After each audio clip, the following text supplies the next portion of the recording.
ரெட்டைப்பழம் சாப்பிடு, 2 புள்ளியாக பிறக்கும் உனக்கு. இந்தா 2 புள்ள, அடுத்த முறை ரெட்டை புள்ளியாக இருக்கணும் உனக்கு. நீங்களாம் ரொம்ப விவரம் தான், அப்படியே இருந்துட்டீங்க. எங்களை பாரு,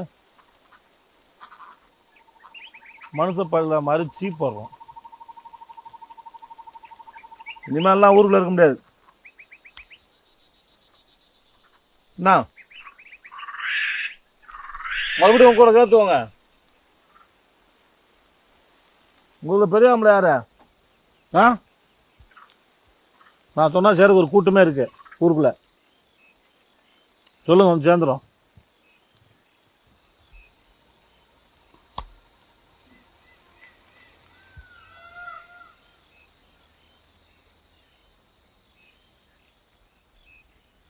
முருகன் வந்துட்டான்.